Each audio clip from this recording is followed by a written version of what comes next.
오늘의 사건 반장입니다. 지난해 11월 팔꿈치 수술을 받고 사망한 4살 사랑이의 수술 당시 CCTV 영상이 공개됐습니다. CCTV 확인 결과 환자를 지켜봐야 할 마취 의사가 자리를 비운 정황이 포착됐습니다. JMS의 교주 정명석 씨의 조력자이자 교회 2인자로 꼽히는 정조은 씨가 구속됐습니다. 이른바 제이 언니로 알려진 정 씨는 피해자들로부터 정명석의 공범으로 지목된 인물입니다.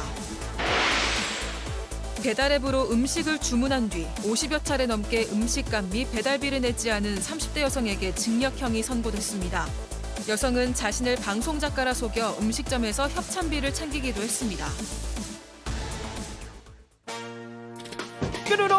안녕하십니까. 자, 오늘도 빨리 시작을 하도록 하겠습니다. 예, 진실 추적자 사건 반장 시작합니다. 이 퇴근길 전동차 안에서 어이 아줌마! 라는 말에 격분해서 이 흉기를 휘둘러 시민들 다치게 했던 30대 여성 첫 재판 오늘 있었습니다. 재판부가 혐의 인정하죠? 묻자 인정 못해요. 억울합니다. 하더란 겁니다. 난 아줌마가 분명 아닌데 아줌마라고 불러서 기분 나빴고 항의했더니 뭐라 하길래 회칼을 썼다. 뭐 이렇게 얘기를 했다는 회칼. 자, 마지막이 압권인데요. 솔직히 제가 그렇게 나쁜 사람인지 모르겠어요. 예, 했다는데 제가 알려드리죠. 아줌마는 아닐 수 있는데 나쁜 사람인 건 맞는 것 같습니다. 자, 오늘 출연자 소개 올리죠. 예. 자, 이자연 기자, 백성훈 변호사, 오윤성 순천향대 교수, 양지열 변호사, 그리고 예, 박준혜 수호 선생님 나오셨습니다. 안녕하세요. 안녕하세요. 오늘따라 왜 이렇게 소리가 약해요? 화이팅! 화이팅. 예. 네. 자, 사반 보면서 저도 같이 6반 했더니 와이프가 이거 완전 미쳤네 합니다 하신 금님 안 미치셨어요. 자, 생일날 꿈을 꿨는데 사반 회식 자리에 제가 같이 있지 뭐예요 하신 장세현님 이번 주 로또 꼭 사세요. 자, 뉴욕 삽니다. 한국에 계시는 부모님 건강에 항상 걱정해요. 엄마 아빠 건강해 하신 똘레님, 똘레맘님, 엄마 지인의 딸인 승아양 사고 소식 듣고 너무 마음 아팠는데 사반이 함께 아파해 주셔서 정말 감사합니다 하신 정하은님.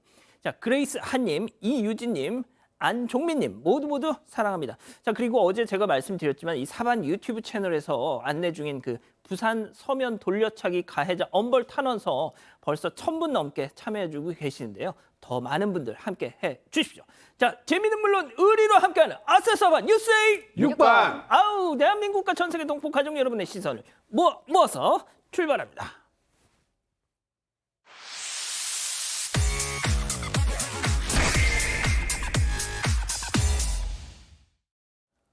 자, 첫 번째 가볼까요?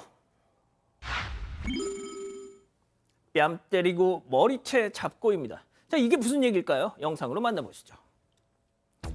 자, 술 취해서 머리 다친 남성을 이송하기 위해서 출동한 119 대원. 그런데 갑자기 대원의 뺨을 자, 다른 행인이 후다닥 달려들어서 저렇게 제지를 하는데 아들뻘 되는 대원 폭행하니까 기분 좋냐? 아이고, 자, 또 다른 영상 보시죠. 자, 구급차 아닙니다. 피 흘린 채 누워있는 남성. 갑자기 구급대원을 발길로 저렇게 자, 머리채까지 이제 발로 한 번 더 쳤어요. 자, 그러더니 잠시 후에 머리채를 잡고 저렇게 달려드는데요. 죽은 사람 살려냈더니 주먹질로 보답합니다. 자, 당시 상황 더 전해주시죠. 네, 일단 첫 번째 영상은 지난 2월 4일입니다. 경남 창원 성산구의 무학상가 앞 도로인데요. 이 구급대원이 주치 상태인 남성이 넘어져서 머리를 부딪혔다. 이런 신고를 받고 출동을 했습니다. 그런데 현장에서 구급대원이 병원에 가시겠냐고 물었더니 다짜고짜 이 구급대원 뒷머리를 가격을 한 겁니다. 두 번째 영상은 지난달 8일 새벽인데요. 3시쯤이었습니다. 경남 창원의 마산회원구에서 있었던 사건인데 이 한 남성이 만취 상태로 피 흘리면서 넘어져 있다. 이런 신고를 받고 출동을 했습니다. 이 환자를 병원으로 이동하던 중에 이 50대 남성이 구급대원의 가슴과 머리를 폭행한 사건입니다. 이 피해 구급대원은 전화를 받을 때마다 아직까지도 이 심장이 뛴다면서 그때 생각이 난다고 트라우마를 호소하고 있는 상황입니다. 교수님, 정말 이거 원본 영상을 보면요. 주먹이 이렇게 저도 모르게 부르르 떨립니다. 진짜 이 구급대원들한테도 전기 충격기 같은 거, 이 호신용 이거 줘야 돼요, 이거. 예.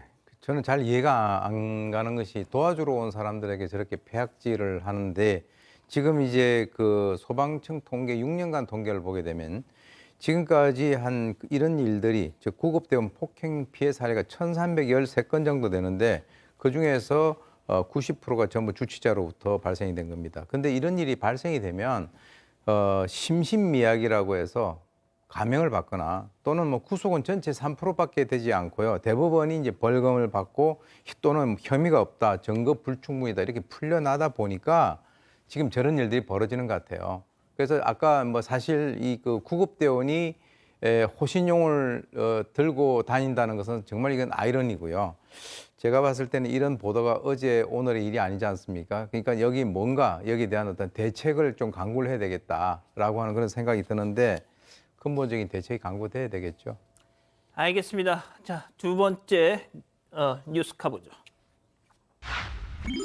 길 가다가 날벼락입니다. 자, 순식간에 벌어진 참혹한 사고 영상 만나보시죠. 자, 갑자기 저 차가 인도로 돌진하는데요. 사람. 진짜 행인분. 아이고, 행인분이 저렇게 거의 몸이 공중으로 붕 떠서 저렇게 쓰러집니다.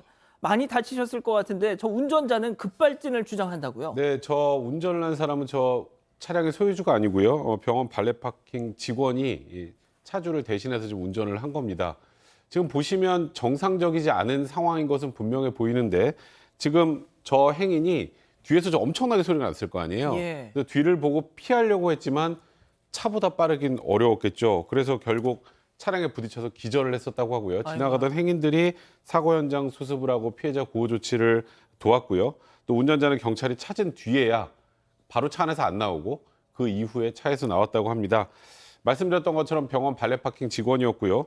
뭐 직원은 저 차량 급발진이다 이런 주장을 하고 있다고 하는데 문제는 이 사고로 지금 피해자는 병원비 포함해서 한 600만 원 정도 지금 병원비가 나온 상황인데 운전자는 뭐 사고에 미안하다는 얘기도 없이 급발진이라는 주장만 반복하고 있는 것 같습니다.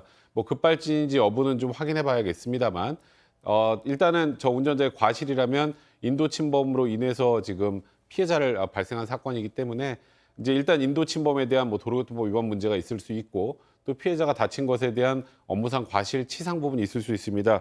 그리고 발레 파킹 하는 업체가 있을 거 아니에요. 그 업체와 저 직원이 함께 이 사고에 대한 민사상 책임도 져야 될 것으로 보입니다. 그렇군요. 자, 또 다른 영상 만나보시죠. 자, 빨간 옷 입은 어르신 주목해 주세요. 자, 갑자기 차가 저렇게 빠른 속도로 쉥 오더니 어르신을 저렇게 칩니다. 자, 사람들이 달려와서 그 차에 깔린 어르신 구조하는데 그런데 저 앞에서 다가오는 견인차 바로 저 견인차 연결고리가 풀려가지고 저 차가 사람을 덮쳤던 겁니다. 세상에. 저 어르신 많이 다치셨다고요. 예, 안타깝게도 다리를 잃었다라고 합니다. 굉장히 큰 사고 있죠. 지금 보시다시피. 근데 지금 검은색 차량에 사람이 없어요. 지금 왜 그러냐면 견인차에 끌려서 고장이 나서 오르막길을 가다가 연결고리가 끊어지는 바람에 저 차만 그냥 불러왔던 건데요. 저 60대 여성 같은 경우는 또 안타깝게도 이 길에서 청소하는 분을 보고 이 쓰레기 조각을 주워서 그 청소하는데 넣어주려고 하다가 뒤를 못 돌아봐서 변을 당한 겁니다. 그러시군요. 알겠습니다. 빨리 좀 마음이 너무 아프네요. 자, 다음 뉴스도 이어가겠습니다. 나란히 줄지어 먹튀입니다. 또 먹튀입니다. 자, 영상으로 만나보시죠. 자, 가게 안으로 남녀 4명이 저렇게 입장합니다. 지금 들어갔어요. 자, 이후에 또 남성 1명 저렇게 또 추가로 들어왔고 술과 안주까지 냠냠 쩝쩝. 그런데 한 여성이 가게 주변을 왔다 갔다 하더니 남성과 대화를 합니다. 그러더니 다시 자리로 가서 저렇게 옷 걸쳐 입고 계산대 지나쳐서 쉥, 남성들도 쉥, 다 나갑니다. 제발 계산해. 계산 좀 하란 말이야. 안 해. 줄줄이 먹튀였습니다. 자, 저도 이 먹튀 영상을 하도 많이 봐가지고 깜빡하고 간 것 같은 사람들, 또 작정하고 나간 사람들, 이게 약간 저도 이제 보이거든요. 약간 득도의 경지에 올라갔는데 제 느낌에 이거는 작정하고 한 겁니다. 네, 사실 제 눈에도 그렇게 보이긴 하는데요. 일단 지난 15일 밤 9시쯤 경기도 부천 역곡역 인근 주점입니다. 처음에는 남녀 4명이 가게로 들어왔고 이후에 남성 1명이 합류를 했습니다. 그렇게 총 5명이서 49,000원어치 안주와 술을 주문해 먹으면서 이것저것 요구도 참 많이 했다고 하는데요. 1시간쯤 지나서 직원들이 주방에 있는 틈을 타서 이 5명이 일렬로 줄을 지어서 가게를 저렇게 나가버린 겁니다. 심지어 이 가게는 계산대 뒤에 그 CCTV 모니터가 있다고 합니다. 그러니까 자신들이 찍히고 있다는 걸 손님들도 다 알 수 있는 상황인데도 그냥 나간 겁니다. 이 10분쯤 뒤에 이 점주가 상황을 인지하고 바로 경찰을 불렀는데요. 이 국과수에서 나와서 이 지문 채취하고 가게 CCTV도 확보해 갔다고 합니다. 이 업주는 가게 개업 3개월 차라고 합니다. 이런 일을 처음 겪게 돼서 너무 황당한 데다가 이들 봐줄 생각도 없고 제대로 처벌받게 하고 싶다. 이런 입장을 밝혔습니다. 그렇군요. 알겠습니다. 자, 다음 뉴스 가보죠. 별걸 다 훔치네입니다. 자, 상상 초월 절도 살해 영상으로 만나보시죠. 자, 인도로 진입했습니다. 차단용 볼라드를 잡고 으라차차차차 하는 남성. 예, 이번에는 여성까지 저렇게 합류해서 볼라드 저렇게 으라차차차차 마치 산삼 캐듯이 저렇게 확 뽑아 버렸습니다. 볼라드. 자, 한참 살피더니 차에다 저걸 싣고 가서 도주를 합니다. 저거 갖다가 어디에 쓰려고 나중엔 전봇대도 뽑아가겠어 아주 그냥. 예? 아, 저도 진짜 저분들 잡히면 꼭 뭐 알아보고 싶어요. 저거 대체 저걸 어디다 혹시 당신들 집 앞에다가 저걸 설치하려고 한 건지 모르겠는데 하여튼 저게 영상은 지난 8일 광주 서구에서 찍혔고요. 저 시간이 새벽 2시래요. 그러니까 뭔가 좀 작정을 하고 온 것 같은 느낌이 들지 않으세요? 새벽 2시에? 예? 산삼을 캐는 것도 아니고 저걸 뽑아가서 하여튼 뭐 절도가 분명히 맞고요. 합동으로. 그리고 저건 또 공용물건으로 보이기 때문에 동시에 공용물건 손상도 될 가능성이 있어 보입니다. 정말 충격적이었습니다. 자, 또 다른 영상 이어서 보시죠. 자, 쓰레기 앞으로 다가온 저 여성 주목해 주세요. 자, 잠시 후에 종량제 봉투를 집어 들더니 그 안에 있던 쓰레기를 다른 쓰레기 봉지 안에다가 털털 털어 넣었습니다. 이제 털어 넣어요. 그러더니 지금 넣고 있습니다. 자, 그러면서 저 붉은색, 약간 분홍색 종량제 봉투를 비워 넣더니 저 종량제 봉투는 어디로? 내 가방으로 써. 그렇습니다. 아, 그렇습니다. 이것들아 이렇게 아껴야 부자 되는겨 라고 말하겠죠, 저 할머니는. 참 정말 별걸 다 훔치고 가져가는 일들이 있네요. 저게 지난 2일 오전 6시쯤에 서울 관악구 조원동에서 발생한 사건입니다. 저 신원미상의 여성이 저렇게 길을 지나다가 종량제 봉투 안에 이제 글쓴이가 이제 쓰레기를 버려 저기서 뒀겠죠. 근데 저기 있는 쓰레기를 다 빼서 그 뒤에 재활용 쓰레기에 무단 투기를 하고 저 종량제 봉투를 들고 그냥 가버린 겁니다. 일단 이걸 알아챈 이제 글쓴이가 국민신문고 경찰에 민원 신고를 했는데 예. 일단 이제 쓰레기를 이제 종량제 봉투에 담아서 이렇게 내다 버리면 법률 용어로 하면 이제 이 종량제 봉투에서 소유권을 포기한 것이기 때문에 소유권을 포기하면 이걸 재물이라고 보기 어렵고 재물이라고 보기 어려우면 우리가 보통 얘기하는 절도라고 보기는 어렵다.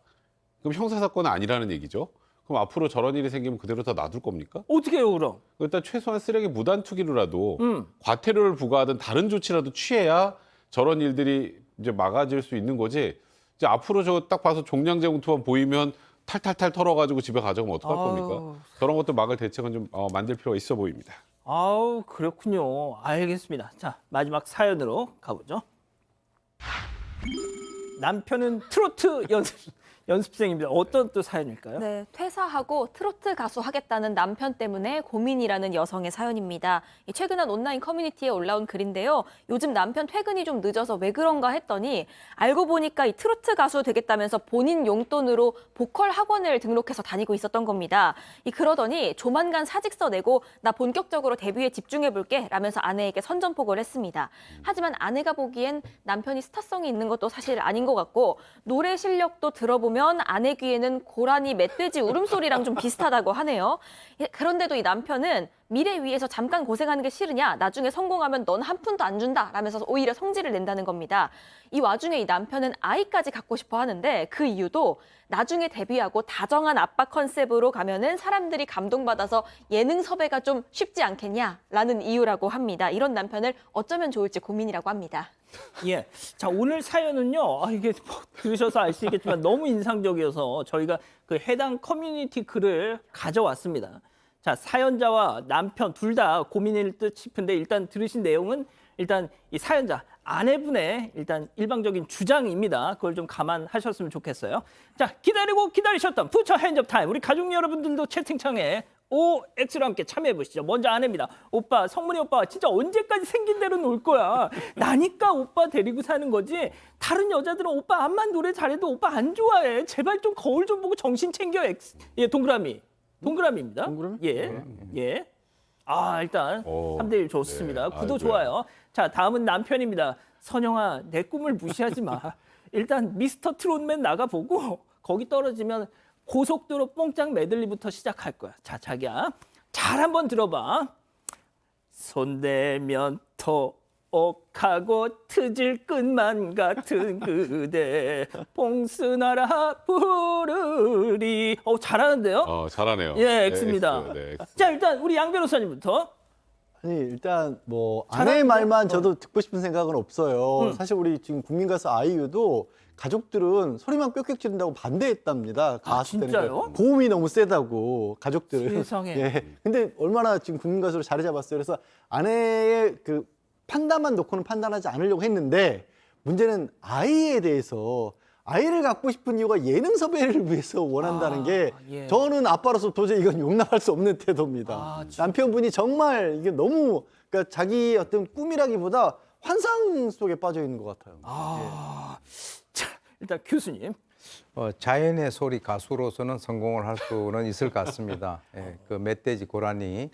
근데 이제 어차피 이거 확률 싸움이거든요. 그러니까 이제 이 사람이 잘 될 수도 있고 또 잘 안 될 수도 있습니다. 근데 중요한 건 뭐냐면 결혼을 이렇게 했었으면 결혼을 안 했었어야 되는 거죠. 본인이 한번 거기 걸어보려면 만약 결혼을 할 때 나는 이게 퇴직하고 나는 바로 트로트 가수로 나갈 거다라고 얘기를 했으면 이 여성이 결혼을 안 했을 수도 있는데 지금 일단은 학원 선생님을 한번 만나 보셔가지고 장래성을 한번 체크를 해보는 것이 좋을 것 같고요. 진짜 전문가의 판단을 받아보는. 네. 그리고 이제 또 하나는 일단 제가 봤을 때는 취미로 하는 거는 괜찮아요. 근데 여기서 퇴직을 하게 되면 일단 결혼을 하게 되면 이 가장이라고 하는 그 어떤 위치가 그렇게 하고 싶다고 막 하는 그런 위치가 아닙니다.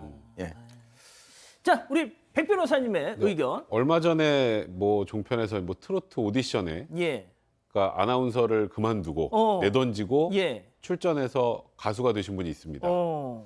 그러니까 물론 이 아내 입장에서는 제가 보니까 굉장히 불편하고 싫고 하니까 좀 뭐 멧돼지 고라니 뭐 이런 얘기들을 하는 것 같은데 저는 기본적으로 남편의 또 다른 꿈이 있다면 일단은 응원해 주는 게 맞지 않나 싶어요. 그러면 그 저녁 준비는 무슨 돈으로 해요? 그러니까 이제 이 남편도 본인이 현실적으로 아니라고 생각이 들면 지금 일단은 본인도 그런 꿈을 갖는다는 건데 이제 뭐 노래 연습을 하는 곳이건 다른 곳에서 본인의 노래가 데뷔하기 훨씬 부족하다는 생각이 든다면 본인이 접겠죠. 근데 이런 꿈을 갖는 것 자체를 막는 것은 좀 다소 좀 과하다. 그런 꿈은 10대나 가져야지. 지금 결혼해가지고 아니, 가장이 지금 아이 태어난다는데 그런 말도 안 가수 되는 대신 소리를 하고 아나운서님한테 있어요. 그렇게 얘기해 주세요. 아나운서분은 아나운서셨잖아. 방송 활동을 하셨던 그래서 분이고 그만두고 지금 객관성을 가수하고 가지고 계신 계신다니까요. 분인데. 예. 그렇습니다. 네. 예, 가운데서 교수님, 야, 니네 집엔 니들은 삼촌도 없냐? 이 어르신 가운데다 두고 뭐 하는 짓이야? 약간 이런 느낌. 자, 이 기자. 또 우리 이자연 기자, 동명이인인 가수 이자연 씨가 대한 가수협회장이십니다. 지금 그 얘기가 왜 나오죠? 자, 말씀 좀 해주세요. 뭐 무슨 상관인지는 잘 그러니까. 모르겠지만 그래도 이거는 좀 그러니까 제 생각에 스타성은 아내가 좀 객관적이지 못할 수도 있을 것 같아요. 이건 오히려 좀 떨어진 사람이 스타성 있는지 없는지를 더 잘 볼 수 있을 것 같은데 귀는 사람마다 다 똑같거든요. 이게 옆에 있는 사람이 멧돼지 고라니로 들리면 다른 사람도 그렇게 들릴 가능성이 좀 높은 것 같아서 저는 현실적으로 좀 동그라미를 선택을 했습니다. 저희 가족 여러분들이 결님, 멈춰 유유라고 말씀하셨고요. 리로리님, 남편 노래 좀 올려봐라, 객관적인 평가 좀 받아보자라고 하셨습니다. 크림치즈 곡간님은 부캐로 하세요라고 말씀하셨는데요. 티끌모아 파사님, 제가 워킹홀리데이 못 간 거 나이가 너무 많아서 못 갔는데 후회해요라면서 X 선택도 해주셨습니다. 그렇군요. 알겠습니다. 자, 홍연경 여사님 보고 계신가요? 우리 백성문 변호사님한테 하실 말씀이 있으시다고요? 지난달 16일에 돌아가신 우리 아버지랑 웃을 때가 너무 닮으셨어요. 대박 귀여우십니다. 우리 아버지 88에 돌아가셨는데 백 변호사님 150세까지 장수하세요 하셨습니다. 이 시대 모두의 영웅들을 위해 준비했어요. 건강하시라고, 행복하시라고, 잘 자라라고, 가장 맛있는 것들만 넣어 영웅들에게 힘이 나는 별미죽, 냉이 불고기 현미죽, 본죽. 양치할 때 피가 난다면 잇몸 질환의 초기 신호일 수 있습니다. 구취, 내려앉는 잇몸, 결국 치아 손실까지. 파로돈탁스 치약은 플라그 박테리아는 물론 잇몸 질환을 예방합니다. 잇몸 건강엔 역시 파로돈탁스.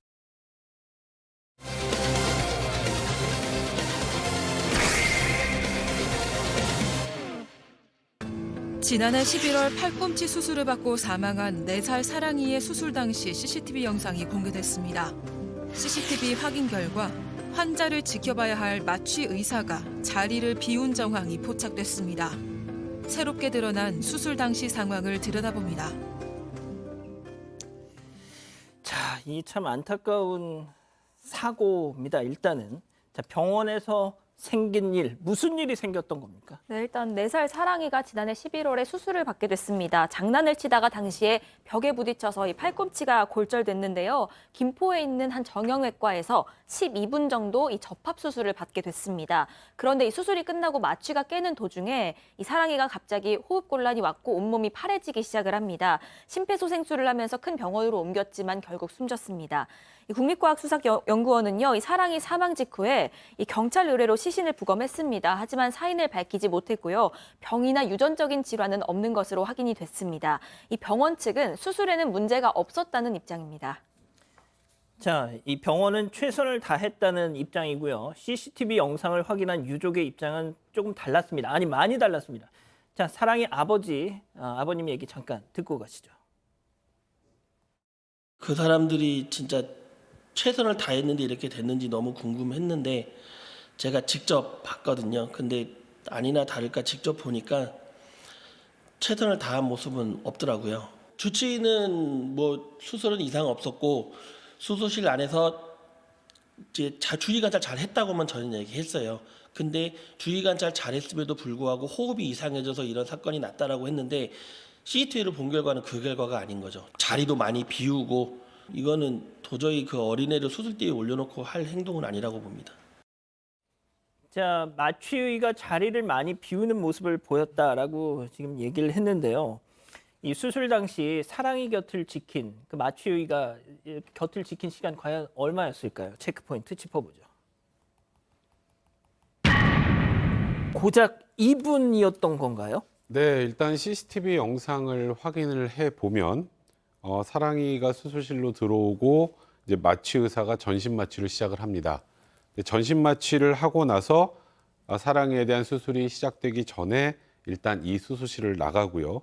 그런 뒤에 이제 이 수술실을 수술하는 과정에서 여러 번 지금 보시는 것처럼 왔다 갔다 하는데 가장 오래 머문 시간이 한 20초 정도입니다. 20초 정도의 이 사랑의 상태를 완벽하게 체크하기는 현실적으로 쉽지 않을 거라는 일단 개인적인 생각이 좀 드는데요. 그래서 이제 사랑에 대한 수술 시간을 통틀어서 마취 의사가 이 안에 있었던 시간을 전부 확인을 해보니 다 합쳐도 2분이 채 되지 않았던 겁니다. 제가 어떤 전문적인 식견이 없는 상황에서 이거를 뭐 판단하기는 좀 어렵습니다만 교수님, 그냥 인지상정상 좀 너무 들락날락한다는 느낌은 듭니다, 이게. 그래서 제 아는 분 중에서 이제 마취과 의사 하는 분이 있는데 그분 얘기 들어보면 정말 어떤 뭐 수술 같은 거 하면은 초긴장 상태라고 그래요.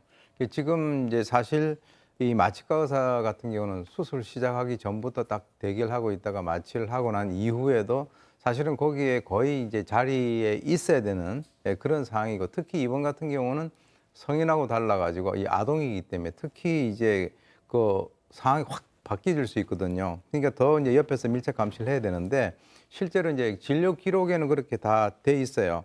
마취 감시를 한 것으로 돼 있고 마취과 의사도 2명이 거기 옆에서 본 거로 돼 있는데 조금 전에 그 유가족이 얘기를 했던 것 같이 이 CCTV에서는 바로 저런 상황이 됐으니까 그 진료 기록하고 CCTV가 제대로 맞지 않았다라고 하는 것이 이제 드러난 거죠. 자, 그렇다면 지금 유족의 지적을 받고 있는 이 마취의 과연 어떤 입장일지 잠깐 들어보시죠. 들어와서 나갈 때까지 총 비운 시간이 9분인가? 그밖에 안 돼요. 문제가 생겼나요? 환자가 피가 많이 났나요? 아무런 문제가 없었어요. 그 시간대에 수술이 그거 하나만 있었던 거 아니에요. 몇 번은 수술 하나 있었잖아요. 왔다 갔다 하면서 보는 거예요. 제가 할 수 있는 상태에서 최선을 다해서 했고 매뉴얼 어긴 거 1도 없어요. 아, 하나도 어긴 거 없으시고요. 그렇죠. 뭘 어겼나요, 제가? 자, 일단 양 변호사님 뭐 최선을 다했다는 입장이네요. 마취 입장은 저 수술이 뭐 굉장히 자주 하는 수술이고 들으신 것처럼 옆에도 이제 수술실이 있었고 특별히 위험한 환자 같은 경우에는 계속해서 밀착해서 보고 있는데 그렇지 않은 경우에는 이제 마취 담당 간호사가 있답니다. 간호사가 지켜보고 본인은 왔다 갔다 하는 게 원래 하던 방식이라는 거예요. 그래서 그 자리를 취지는 이런 걸로 들려요. 그 자리를 내가 지켰다 할지라도 설령 그거를 내가 막을 수 있었던 상황은 아니다. 그러니까 마취의 잘못 때문에 이렇게 된 건 아니다라는 주장을 하고 있는 걸로 보입니다. 물론 사람의 신체 조건이 모두 같진 않으니까 뭐 경우에 따라서는 이상 반응이 나올 수도 있고 긴급 상황이 벌어질 수는 있죠. 자, 그러면은 이 수술 전후 상황과 관련해서 뭐가 됐든 환자 이 아이는 사망한 거지 않습니까? 그럼 뭐가 됐든 잘못은 어디에서든지 있었던 거 아니에요? 그런데 이 마취가 그 잘못을 부분적으로 인정한 부분이 있습니다. 이 보호자한테 마취로 인해서 합병증이나 부작용이 있을 수 있습니다. 라는 사실을 고지하지 않았다라는 것까지인데요. 그러니까 이 마취 말에 따르면 당시에 보호자가 환자가 너무 어린데 전신마취 위험하지 않냐 이렇게 물어보길래 요즘 약 좋아져서 위험하지 않습니다. 그리고 수술도 짧습니다. 이 정도로만 설명을 했다는 겁니다. 그렇기 때문에 고지 의무 관련해서 이 민사적으로 보상해 줄 수는 있겠지만 이것이 이 환자가 사망한 것과는 별개의 문제라는 입장입니다. 자, 현재 의료 소송이 진행 중인데 이 사랑이 부모님은 병원 측이 분명 과실이 있다라고 주장을 하고 있습니다. 이 송사랑 양 측의 이제 변호사 얘기를 들어보면 우리가 조금 전에 CCTV 영상을 봤던 것처럼 이거는 마취가 주의 관찰음을 소홀히 했다라는 부분이 명확하다 이렇게 일단 주장을 하고 있는 거고요. 거기에다가 기록을 보니까 이제 산소 포화도에 대한 측정 기록이 전혀 없다라는 겁니다. 일단 이게 산소 포화도가 뭔지 이제 좀 의료 용어이기 때문에 좀 어려운데요. 일단 보면 혈액속의 헤모글로빈하고 이제 결합된 산소량의 최대치가 어느 정도인지 이게 바로 산소 포화도인데 대략 정상 범위가 95% 이상이고 90%보다 낮은 경우에는 이제 호흡곤란 등의 여러 가지 증상이 나타날 수 있는데 사랑이 같은 경우 처음에 혈압이 떨어지기 시작하고 다음에 산소 포화도가 93%에 있다 70%대로 떨어졌다. 그러니까 굉장히 위험한 상태가 됐다라는 건데 문제는 그 과정에 대해서 산소 포화도가 떨어지는데도 여기에 대한 적절한 조치를 하지 않았다라는 겁니다. 이에 대해서 이제 마취의 얘기는 이번 환자는 이제 중간에 상황이 발생해서 이제 이 산소 포화도 변화 수치나 이런 걸 적을 경황이 없었던 것이지 우리가 막 예를 들어서 산소 포화도가 떨어졌는데 정상이라고 거짓 작성했거나 이랬다면 문제가 되겠지만 CCTV 상에 다 나와 있는데 이게 뭐가 문제냐 이렇게 반론을 제기하고 있는 상태입니다.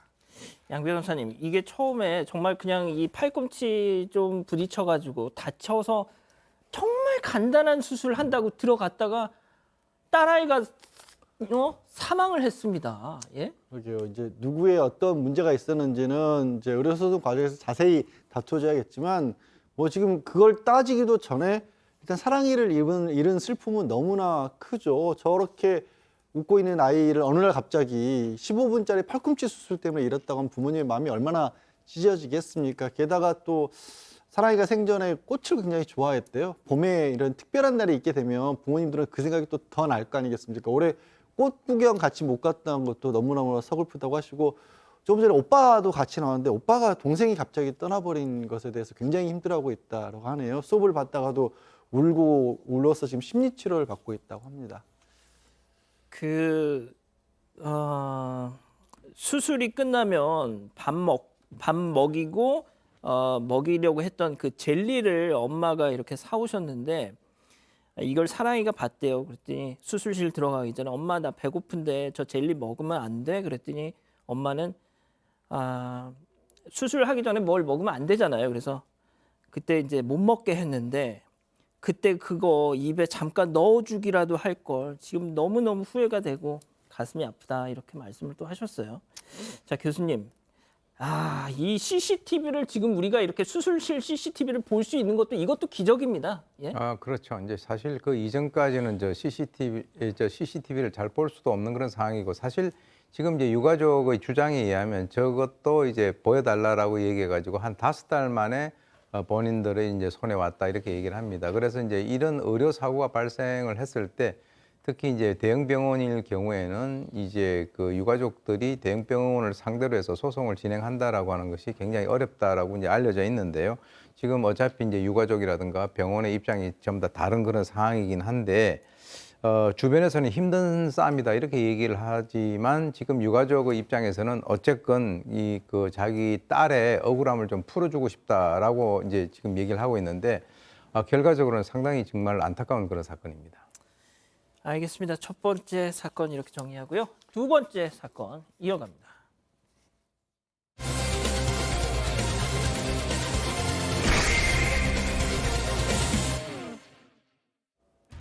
최근 한 다큐멘터리에서 제2 언니로 등장한 JMS의 2인자 정조은. 정명석의 10년 옥바라지를 도맡으며 실질적인 리더 역할을 해온 그녀가 최근 정 씨의 성범죄를 인정하는 발언을 쏟아냈습니다. 그리고 3년 6개월을 선생님께 눈물로 호소했습니다. 하루도 울지 않은 적이 없었습니다. 이거 절대 뜻 아니라고. 이건 절대 뜻이 될 수 없다고. 여자들이라면 선생님 옆에 3m 반경 안에 들어오지 못하도록 막았습니다. 하지만 피해자들은 정조은이 되레 피해 여성을 제물로 바친 악마였다며 한마디로 기가 막힌다는 반응을 내놨는데요. 법원 역시 총재 정명석의 성범죄에 적극 가담한 공범으로 인정해 오늘 새벽 구속영장을 발부했습니다. 현재 구속 수감된 정명석, 그에 뒤따라 철창 신세를 지게 된 정조은의 재판 상황을 자세히 들여다보겠습니다. 오늘 새벽에 구속됐어요. 네, 맞습니다. 정조은 씨가 새벽에 구속이 됐고요. 이 정 씨는 정명석 총재의 성폭력 범행에 적극 가담한 혐의를 받습니다. 앞서 대전지검이 약 한 달 동안 피해자와 피의자 약 20명 정도를 조사했고요. 또 이 JMS 관련 장소 10곳 정도를 동시 압수수색했습니다. 이 과정을 통해서 정조은이 공범 역할을 했다고 판단한 겁니다. 또 다른 JMS 관계자 5명에게도 이 정 총재의 범죄를 알고도 방조한 혐의 적용해서 구속영장 청구했는데요. 이 중에 1명이 구속됐고 나머지 4명에 대해서는 이 영장이 기각됐습니다. 자, 결과적으로 그 공범으로 지목이 되긴 했지만 최근에는 정명석하고 완전히 그냥 갈라서는 모습을 보였단 말이죠. 그 공범으로 지목되기까지 과정을 보면 사실상 2인자로 활동을 했다라고 보이고 정명석이 도피 생활할 때도 옆에서 조력을 했고요. 그다음에 10년을 한번 복역을 했지 않습니까? 근데 그때 조직을 이끌었다, JMS를 이끌었다라고 볼 수 있습니다. 그러다가 최근에 이제 그 다큐멘터리가 방영이 되고 하면서 굉장히 사회적 공분이 일어나니까 조금 전에 들으신 것처럼 나는 지난 3년 6개월 동안 이 정명석 3m 이내의 여자들이 가까이 못 오도록 막았던 사람이다. 그런데 못 막았다라고 하면서 또 이제 육체적인 어떤 그런 거를 극복을 해야, 육체적인 사랑을 극복을 해야 다음 단계로 나아갈 수 있다라는 식의, 목사니까 설교를 그렇게 했다라고 하거든요. 물론 JMS 측에서는 지금 정명석의 혐의를 인정하고 있는 건 아니고요. 정조은 목사의 단독적인 어떤 발언이라고 하고 있습니다. 자, 들으신 것처럼 정명석의 성범죄를 막으려고 눈물로 호소했었다는 정조은. 하지만 웃기고 있네. 피해자들은 이렇게 반박하고 있습니다. 체크포인트 짚어보죠. 완벽한 시스템이란 무슨 얘기일까요? 네, 한 탐사보도 프로그램에서 정명석의 조력자에 대한 방송을 예고한 상황인데요. 얼마 전에 그 다큐멘터리에서 본인의 실명과 얼굴을 직접 공개했던 피해자 메이플 씨가 이런 얘기를 했습니다. 정조은이 그러니까 뒤에서 모든 걸 다 컨트롤했고 시스템을 만들었다. 그리고 그 옆에 정명석 옆에 있을 만한 사람들을 심고 키우는데 피해 여성을 성상납하기 위한 완벽한 시스템을 만든 것이 바로 정조은이다. 라는 진술이 담겼습니다. 한 JMS 간부는 또 이렇게 얘기했습니다.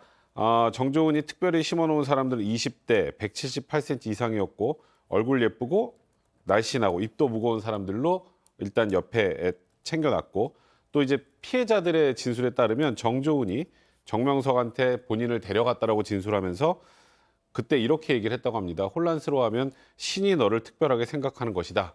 이런 취지의 얘기를 하면서 모든 과정을 주도했다고 증언했습니다. 예. 자, 탈퇴 신도들의 이야기도 이런 주장을 뒷받침하고 있습니다. 직접 한번 들어보시죠. 선생님이 제 손가락 도대체 누구냐 했을 때 이러는데 선생님이 소개시켜드릴까 좀 얼굴 한 인사만 해주세요. 선배를 해서 마지막은 정지원이 한 번 더 개인 면담을 해요. 따로 불러서 비밀리에 통과를 오케이하면 정명석한테 가는 거죠. 자, 교수님, 그러니까 이제 제가 이제 피해자분들 생각하면 이런 표현을 쓰기가 좀 죄송하긴 한데 쉽게 이해하면은 이제 채홍사 역할을 이 사람이 했었다는 거예요. 네, 그렇습니다. 실제 이제 이 탈퇴 신도들의 진술에 의하면 정명석이가 손가락으로 누구를 이렇게 지목을 하게 되면, 그리고 이제 그 애는 이런 애입니다라고 옆에서 이제 저 정조원이라고 하는 사람이 설명을 했다는 거죠. 그래서 이제 선발되면 자기가 개인 면담을 해서 통과를 하게 되면 이제 정명석에게 보냈다 이렇게 정언이 됐는데, 그래서 지난번에도 이제 이 정조원이라고 하는 사람이 뭐 폭로를 하면서 약간 이제 꼬리 자르기를 했지 않습니까? 근데 그걸 보고 기가 막힌다. 어떻게 자기가 공범이면서 피해자 코스프레를 하고 있느냐라고 이제 분노를 했고요. 근데 이제 실제로 이 정명석이라고 하는 사람이 저렇게 성폭력 범죄를 지속적으로 할 수 있었던 것은 바로 이 정조원이라는 사람이 뭐가 터지면은 무마시키고 이런 전반적인 과정에 주도적으로 관여를 했기 때문에 저것이 가능했다라고 하는 주장이 나오고 있습니다. 자, 앞서 이 정명석은 구속된 상태로 지금 재판을 받고 있지 않습니까? 이 재판이 워낙 철저하게 비공개로 진행이 되다 보니까 의외로 지금 밖으로 새어 나온 내용이 많지 않습니다만 최근 이 피해자가 재판 도중에 구토를 했다는 말도 있어요. 네, 근데 이제 지금 확인을 해보니까 그 구토가 아니라 복통이 있다라고 얘기를 하고 있습니다. 이 메이플이라고 하는 이 피해자에 의하면 실제로 이제 이 피해자 입장에서는 이 재판을 하는 과정에서 본인이 자꾸 그 어떤 끔찍한 경험을 지속적으로 떠올려야 되는 그런 어떤 고통 속에 있게 되는데, 뭐 몇 월 며칠이냐, 뭐 그런 피해를 당했느냐 이 정도가 아니라 어떤 자세였냐, 어디를 만졌느냐, 아주 구체적으로 진술을 해야 되기 때문에 피해자들 같은 경우는 그 과정이 굉장히 힘들다는 거죠. 특히 이제 메이플 씨 같은 경우는 피해 사실이 17번으로 알려져 있는데 그 순간순간을 갖다 얘기하는데 한 6시간 이상 소요가 됐다는 거죠. 그래서 이제 스트레스를 받으면 이 사람 같은 경우는 복통을 일으키는 그런 어떤 그 체질을 갖고 있기 때문에 구토가 아니라 이제 복통을 일으켰다라고 하는데, 또 상대 측에서 아니 성폭행이 싫으면은 그걸 거부했으면 될 거 아니냐, 왜 저항을 안 했느냐 이런 식으로 이제 얘기를 갖다 하다 보니까 여기에 대해서도 본인이 거기에 대한 답을 해야 돼서 이런 스트레스를 받았다라고 알려져 있습니다. 왜 저항을 하지 않았냐, 왜 확실하게 거절을 하지 않았냐, 어떻게 보면 이 지점이 이번 재판의 핵심 쟁점인데요. 자, 먼저 피해자의 기자회견 장면부터 보고 가시죠. 쉐임의 사람들은 삼위일체가 이 땅에 보내신 재림주 정명석에게 모든 걸 바치면 성부, 성자, 성령께 하는 것과 똑같다고 정명석을 메시아로 섬기게 합니다. 심지어 팬티와 브라를 선물로 하면서 신랑이 신부를 사랑하는 것처럼 관리를 합니다.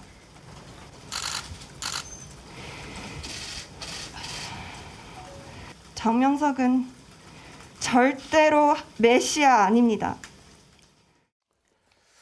보통 저렇게 세뇌를 하죠. 예. 그렇게 피해자들은 주장을 하고 있어요. 그러니까 뭐 메시아 구원자, 인류를 뭐 이 어려움에서 도와줄 사람이라고 그렇게 주장을 하고, 기독교에서 이제 예수만이 그런 존재이기 때문에 재림 예수다라는 식으로 존재를 얘기를 해서 자신들이 겪고 있는 일의 성폭력이 아니라 뭐 이렇게 하나님의 사랑인 것처럼 그렇게 가스라이팅을 시켰다라고 피해자는 주장을 하고요.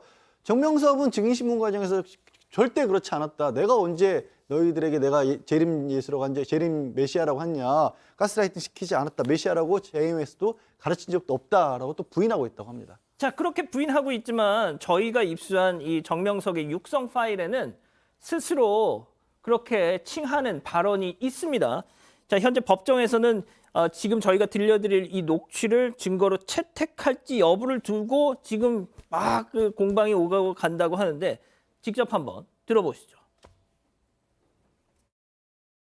근데 내가 가까이 하면 또 그걸 가까이도 믿고 섬기고 사랑하고 선생님 모시고 섬기는데 이것들이 선생님 메시아로 그냥 보통 사람 거예요. 너무 웃기는 거예요. 나는 이제 너를 택한 거예요. 흔들기 말고는 절 흔들지 마. 지금 막 설레 버릴 때 좋았던 하니 하니 쉬어 막 그래가지고 가만히 있어. 아휴, 저희가 이걸 보도한 뒤에 JMS 측에서는 뭐 반론 요청이 들어오기도 했었어요. 뿐만이 아니고 다른 방송국에서도 지금 이 JMS 관련 보도를 하려고 하는데 뭐 신도들의 막 반발이 장난이 아니라면서요, 지금. 네, 일단 저희가 보도를 했을 때는요, 이 발언 부분에 대해서 이거 성폭력 정황이라고 볼 수 없다. 이건 선교의 교리를 설명하려는 취지다. 뭐 이런 식으로 설명을 해왔습니다.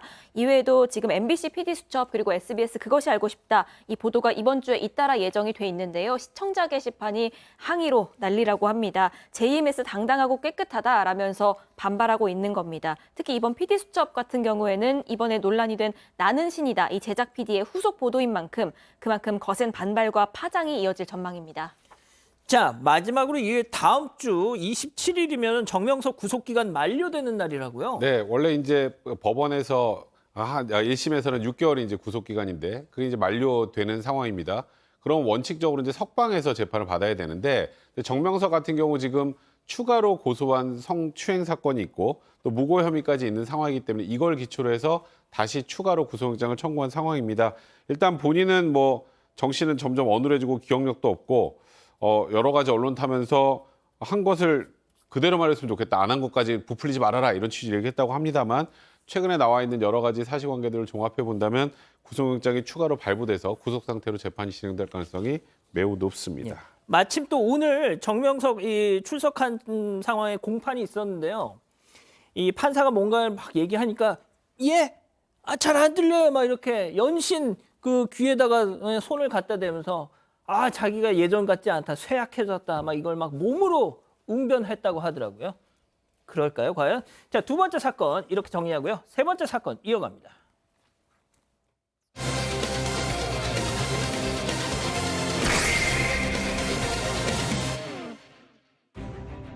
배달앱으로 음식을 주문한 뒤 50여 차례 넘게 음식값 및 배달비를 내지 않은 30대 여성에게 징역형이 선고됐습니다.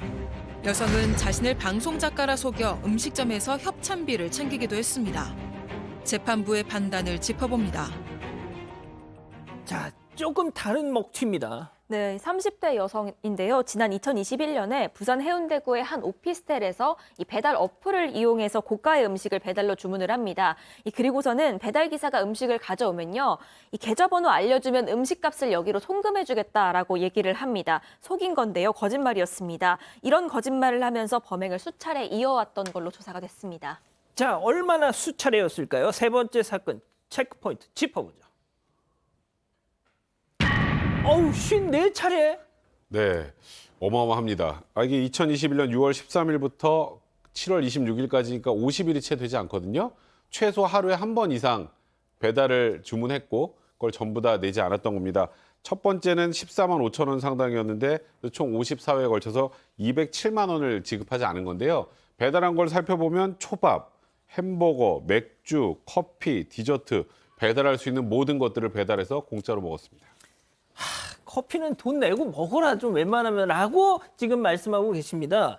자, 양 변호사님, 왜 이런 짓을 벌였답니까? 그러니까 법정에서 어떻게 얘기를 했냐면 내가 옷가게를 운영을 하는데 이게 재정 상황이 안 좋아서 직원들 밥을 먹였는데 그 돈을 못 갚은 거다. 안 갚으려고 그런 게 아니다라고 얘기를 했는데 판사는 안 믿었어요. 왜냐하면 배달을 시킨 데가 옷가게가 아니라 뭐 오피스텔, 주택 이런 데로 배달을 시켰는데 어떻게 직원들 음식을 먹이려고 한 거냐. 이거 못 믿겠다고 했어요. 아니, 자기 사는 오피스텔에서 받아서 가게로 갈 수 있잖아요. 따끈하게 데워서. 글쎄요. 그러니까 그렇게 이제 해도 판사님은 믿지 않겠죠. 자, 제가 교수님께 잠시 후에 다시 한번 여쭤보겠습니다. 양 변호사님. 그러면 근데 이거 진짜 좀 주목해서 보십시오. 먹튀. 징역형이 나왔습니다. 네, 징역 4개월형이 나왔습니다. 물론 먹튀인데 바로 징역형까지 나왔어라고 놀라실 수도 있는데 이 여성 같은 경우는 처음이 아니었어요. 이 비슷한 범죄로 이미 집행유예를 선고받았고 집행유예 기간 중인데 이런 짓을 또 한 겁니다. 아니, 무슨 비슷한 범행을 저질렀게요? 이 사건 발생하기 한 2개월 전입니다. 2021년 4월에 이제 부산의 한 돈가스 전문점을 찾아갑니다. 그래서 내가 종편 방송 프로그램 작가다. 그래서 내가 여기서 지금 뭐 촬영하는데 뭐 필요하니까 협찬금을 좀 내라 해서 500만 원을 뜯어낸 혐의도 있습니다. 그 뭐 당시 드라마 촬영할 그런 걸 방송 작가님들이 섭외는 안 할 텐데. 그러니까요. 여기 저희 하긴 우리 뭐 방송 작가님들이 저런 것까지 섭외로 다니지 않는다는 거 저희는 잘 압니다만 예. 아마도 이제 정일정 사장님 입장에서는 여기에서 뭐 드라마를 촬영하거나 하게 되면 매상이 오를 수 있다라고 생각을 했기 때문에 그렇죠. 예. 지급한 것으로 보입니다. 그러니까 거의 사실상 유사한 사기 행각을 또 범했던 것입니다. 아마도 현장 결제를 하겠다라고 해놓고 막상 오면은 돈이 없으니까 제가 계좌로 넣어드릴게요 했다가 그냥 딱 하명차사였던 시기인 것 같은데, 자 교수님, 저희가 뭐 반장피에서 이런 그냥 가게로 가서 그냥 안 내고 튀는 사람들 뭐 많이 전해드렸지만 이렇게 배달 음식으로 먹튀하는 경우는 또 참 이게 또 많은가 봐요, 이렇게. 그러니까 이제 이 먹튀 자체가 악질적인 그런 범죄이긴 합니다만 실제로 이제 먹튀의 종류에도 급수가 있습니다. 이제 두 가지가 있는데 그 일단 먹고 난 뒤에 도주하는 먹튀가 있고 자기가 있는 쪽으로 배달시켜 놓고 돈을 안 주는 먹튀가 있는데 전자보다는 후자가 훨씬 더 어떻게 보면은 재질이 또 나쁘고요. 또 지금 이번 같은 경우는 재판부 앞에서도 거짓말하고 있지 않습니까? 예. 그래서 제가 봤을 때는 앞으로 이제 먹튀를 하게 돼서 만약에 그게 적발되면 우리가 공직선거법상에 있어서 이제 금품 수수 과태료 한 50배 내거든요. 그러니까 이런 식으로 한 50배 정도 낸다든지 아니면 차라리 아예 미리 지불을 하고 난 뒤에 배달을 시킨다든가 또는 뭐 키오스크 같이 해서 미리 지불을 하고 난 뒤에 먹는다든가 이런 식으로 해서 대한민국의 식당의 문화가 이 먹튀 때문에 앞으로 이제 바뀔 것 같다라고 저는 그렇게 예상을 합니다. 그러니까 말이죠. 자, 이 관련 기사에 달린 베스트 댓글이 이제 교도소에서 공짜밥 먹을 테니까 먹튀 안 해도 되겠네요 라고 하셨더라고요. 그러니까요. 자, 세 번째 사건 이렇게 정리하고요. 다음 사건 연구소 이어갑니다.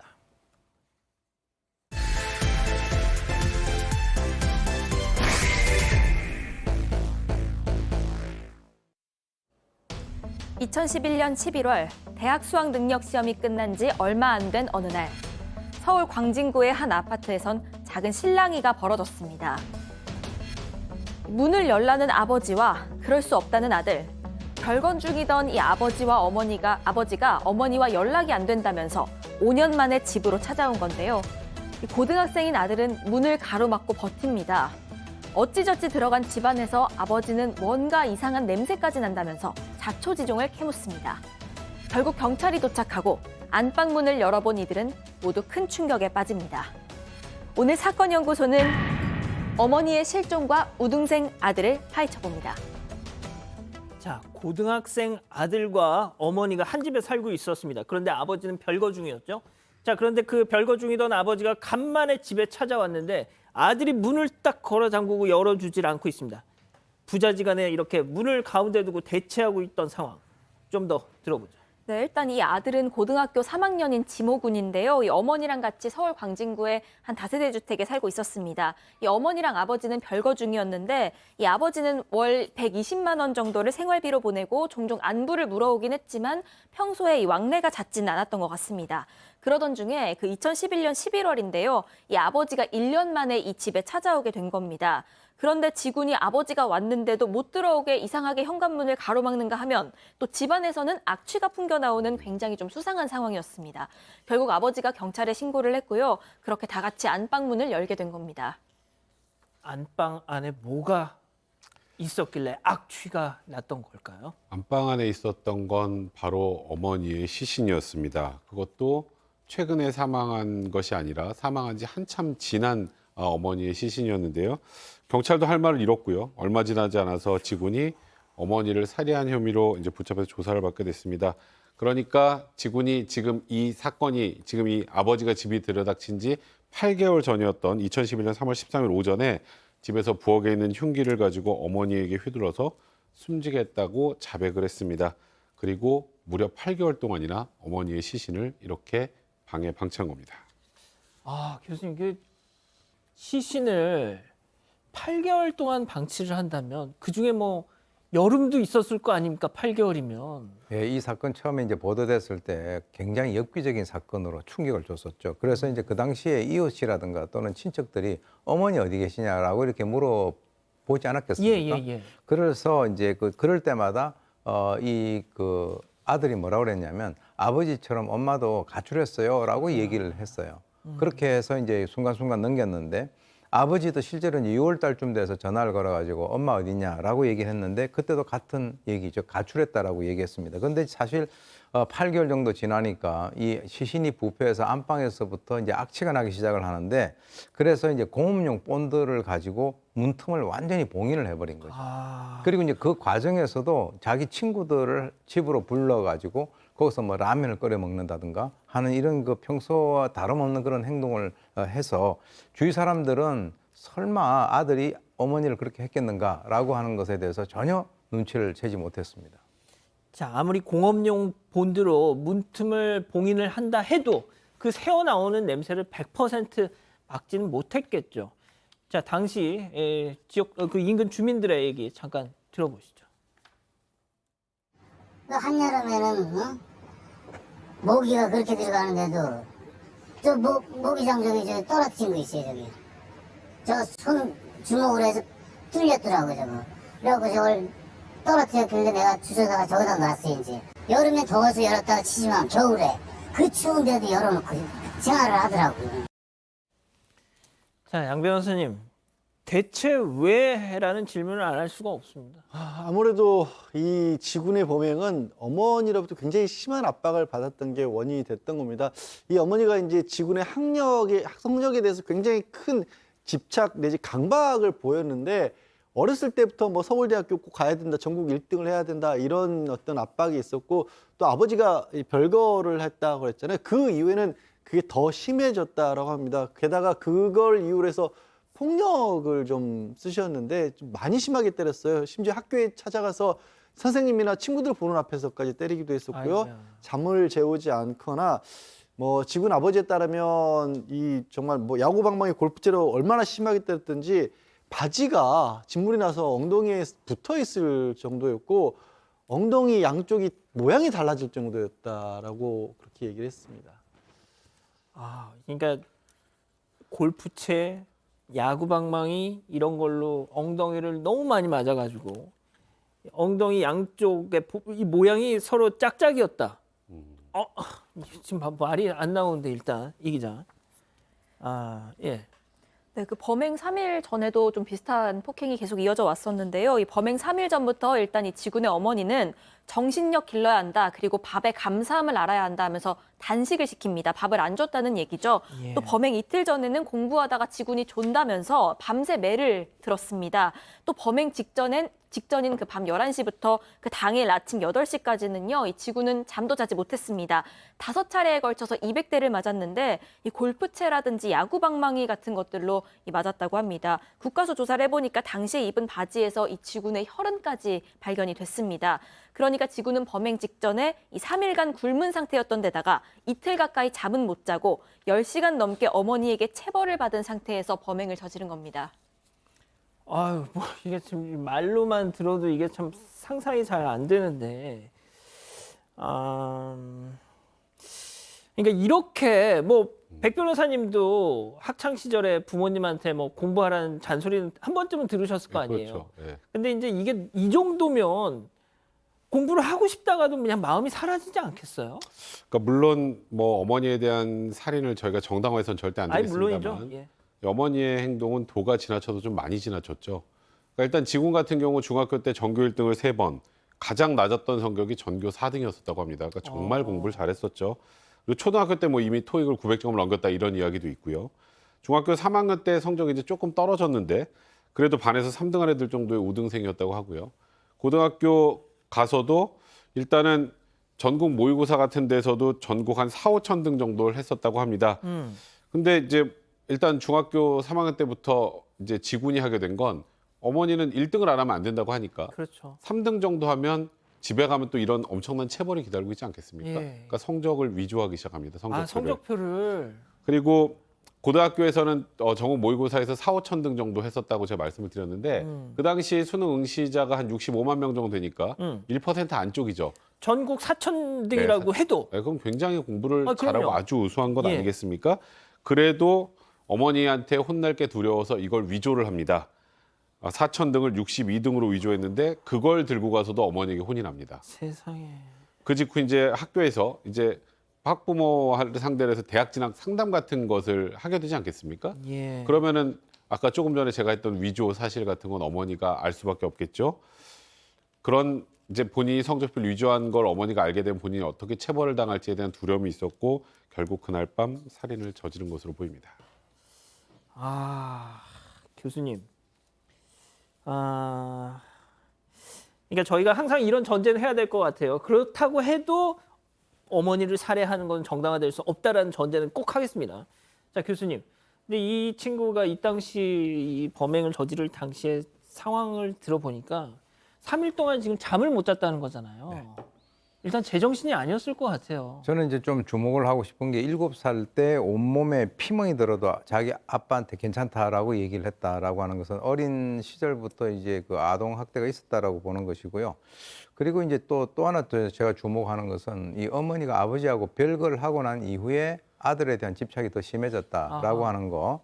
그것은 이제 개인적으로 제가 이제 분석한데 아버지 없어도 내가 너를 길러서 난 뭔가를 보여주게 되겠다라고 하니까 이제 그 성적을 가지고 승부를 갖다 건 것이죠. 그러니까 이제 남편 대신 아들의 집착을 어머니가 한 것은 아닌가. 그리고 이제 실제로 전국 모의고사에서 4,000등을 62등으로 위조를 했는데 매질을 당하면 이 도대체 몇 등으로 위조를 해야 매질을 안 당합니까? 그리고 아까 말씀하셨듯이 3일간 만약에 이것이 그 사실이라고 한다면 3일간 굶고 이틀간 잠을 자지 못하고 10시간 넘게 체벌을 갖다가 받았다라고 했기 때문에 당시에 어머니를 그런 식으로 살해를 했을 때는 바로 이 학생의 정신이라든가 이런 것들이 상당히 불안한 상태에서 그런 범행을 저질렀을 것이다라고 우리가 추정을 할 수 있겠습니다.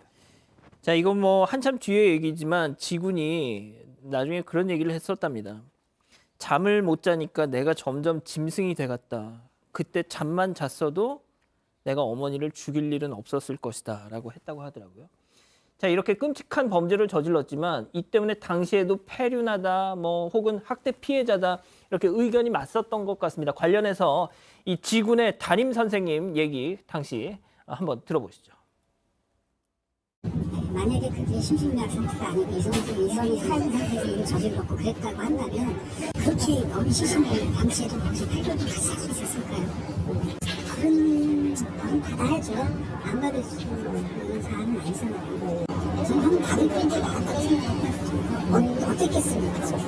그러니까 말하자면 가정 내에서 서로 인격적인 대화를 받을 권속이 안 된 거예요.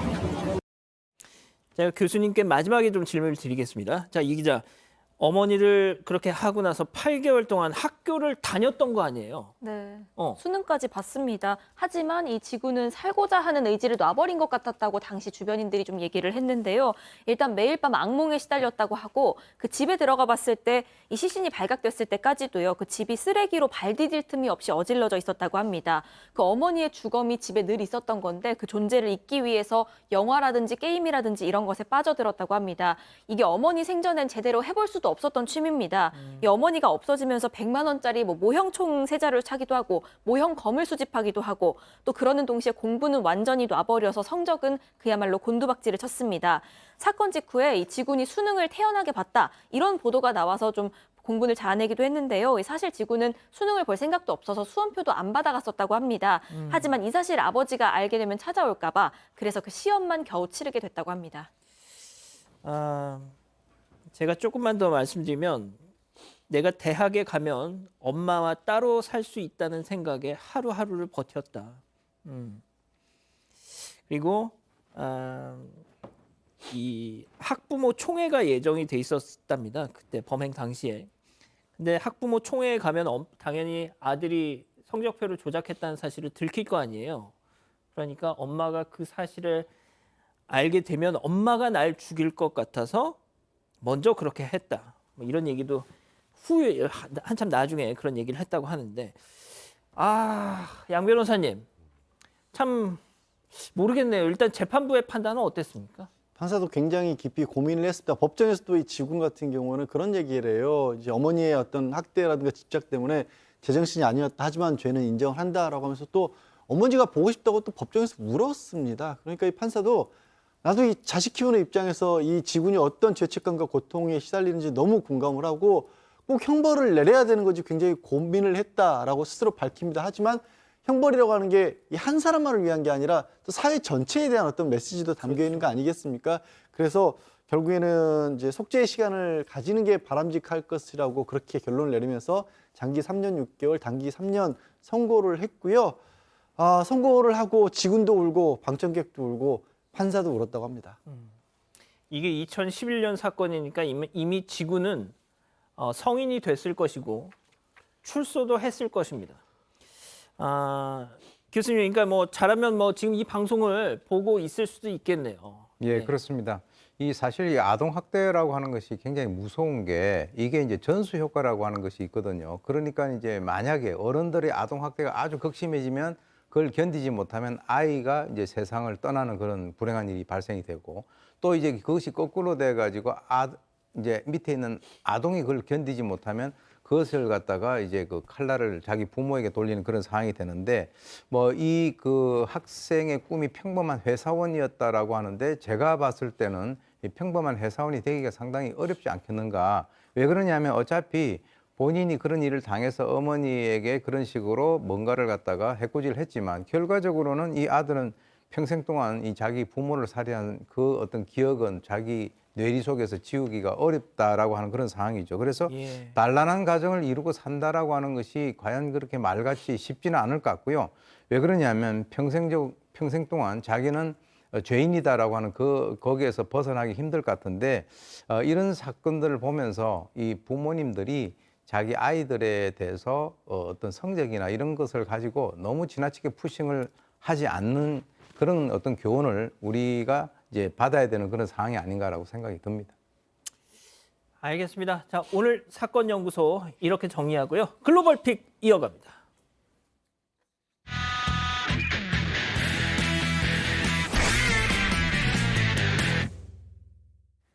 자, 오늘 첫 번째 픽 이탈리아로 가보시죠. 네, 고속도로에 차들이 쌩쌩 잘 달리고 있습니다. 그런데 이렇게 달리던 차에 무언가 날아와서 앞유리에 떨어졌습니다. 그 충격에 앞유리는 완전히 산산조각이 났고요. 차는 방향을 잃고 멈춰버렸습니다. 방금 뭐 날라왔어요? 이 날아온 물체 다름이 아닌 트럭 지붕이었습니다. 반대 차선에서 달리던 트럭의 화물칸 지붕이 어떻게 된 영문인지 바람에 들썩 들리더니 달려오는 반대 차량 앞유리를 그대로 강타해버린 겁니다. 그 충격에 이 차 보닛은 통째로 뜯겼고요. 앞유리도 보시다시피 모두 깨져버렸습니다. 날아온 트럭 지붕의 크기는 엄청났습니다. 이 차 전체를 다 덮고도 남는 모습입니다. 심지어 저렇게 보니까 상당히 두껍기까지 하네요. 불박차 어떻게 사망한 거 아니에요 혹시? 이 차 안에 운전자 혼자 있었는데요. 정말 다행히도 저 지붕이 유리를 뚫고 들어오진 않았다고 합니다. 진짜? 그래서 이 운전자는 충돌할 때 목을 삐끗한 것 외에는 큰 부상이 없다고 합니다. 이 사고 영상을 접한 누리꾼들은 화물차 적재물에 대한 더 엄격한 법이 필요하다면서 정부를 비판했습니다. 화물차 적재물 문제는 우리나라뿐만 있는 게 아니군요. 예. 자, 다음은 중국으로 가보죠. 네, 서커스 공연이 한창 진행 중인데요. 높은 울타리 안에 두 조련사가 긴 막대기로 사자들을 찌르고 바닥을 치면서 위협도 합니다. 겁을 먹은 사자들은 삥삥 돌면서 조련사들을 피하기만 하죠. 그런데 조련사들이 한눈을 판 사이에 이 사자들이 울타리 틈으로 탈출을 해버렸습니다.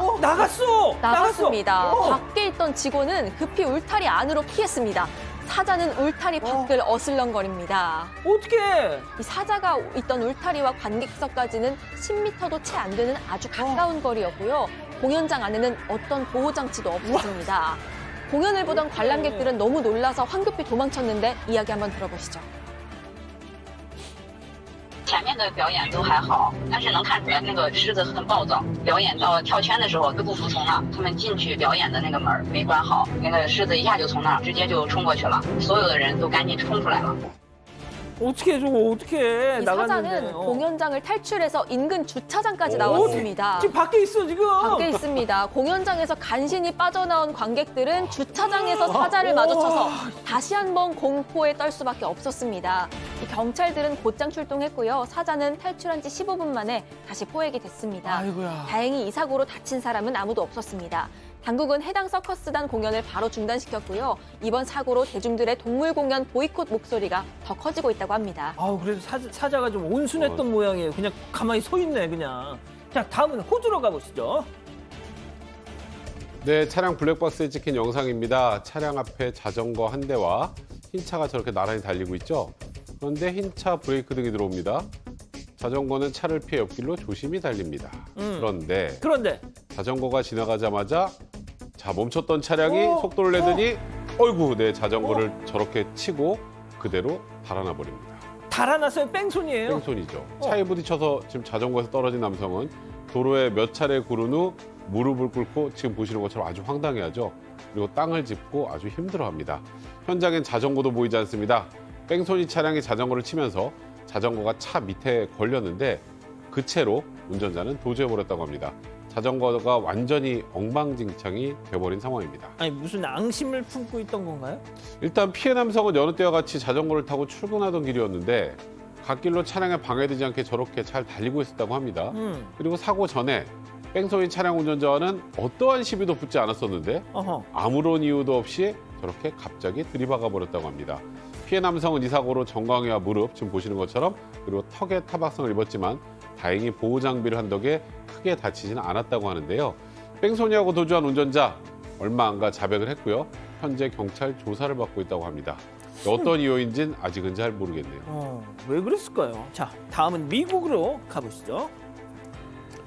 네, 피자 배달기사 눈앞에서 차 사고가 일어납니다. 네, 보시는 것처럼 차는 굉음을 내며 건물 기둥에 쿵 박았는데요. 무슨 일인지 멈추지 않고 잔디 위로 올라와서 계속해서 달립니다. 또 달리네요. 그냥 가. 그런데 곧바로 경찰차 2대가 따라붙습니다. 아, 느낌 옵니다, 이거. 네, 이 차량 도난된 차량이었습니다.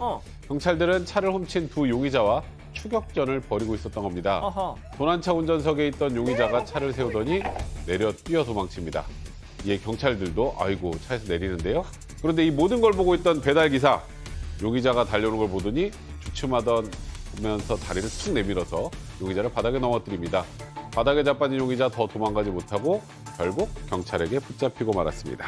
자, 그러니까 저렇게 도망가고 있는데 어이라 이놈아! 네, 배달기사는 처음에 놀라서 어찌할 바를 몰라 했는데요. 결국 범인을 잡은 영웅이 됐습니다. 그 배달기사 이야기 한번 들어보실까요? I started walking towards the road, and I was like, I can't do anything with my hands because I'm holding the pizza, so I just stuck my leg out. 네, 배달기사는 이 일이 다 마무리되고 피자도 무사히 전달했다고 합니다. 경찰들은 배달기사 덕분에 두 용의자를 모두 검거할 수 있었고 SNS를 통해 배달기사에게 감사하다는 말을 전했는데요. 다만 이런 상황에서 위험할 수 있으니 함부로 개입하면 안 된다고 주의도 당부했습니다. 그렇습니다. 예, 자, 마지막 픽 주인공 동물 함께 보시죠. 네, 강아지인데요. 밥을 먹질 않고 뒤만 힐끔힐끔 쳐다봅니다. 먹기가 싫은 모양인데 이에 보호자가 밥그릇을 가져갑니다. 이 보호자 저렇게 가져간 밥을요. 숟가락으로 괜히 한번 휘저어보고 또 괜히 새로운 재료를 넣는 척하면서 강아지를 현혹합니다. 이 강아지는 이런 보호자를 빤히 쳐다보고 있습니다. 이 기대에 차 있는 걸까요? 보호자는 냉장고도 한번 열어봅니다. 냉장고도 저렇게 열어서요. 주섬주섬 소스 꺼내는 척을 하고 밥에 쏙 넣는 신용까지 합니다. 한 번 더 섞어서 다시 강아지 앞에 놔주는 것 같은데요. 과연? 이 놀랍게도 새로운 밥이라고 생각한 건지 아까와는 달리 허겁지겁 아주 맛있게 먹는 모습입니다. 보호자에 따르면 이 강아지는 항상 밥 줄 때마다 저렇게 아주 정성껏 요리해주는 척을 해야 맛있게 먹는다고 합니다. 아, 조삼모사 그렇군요. 원숭이만 그런 게 아니라 알겠습니다. 자, 사랑하는 사건반장 가족 여러분 행복한 밤 보내시고요. 저희는 내일도 별이 6개 반, 4반, 6반 저녁 6시 반에 다시 옵니다. 안녕히 계십시오.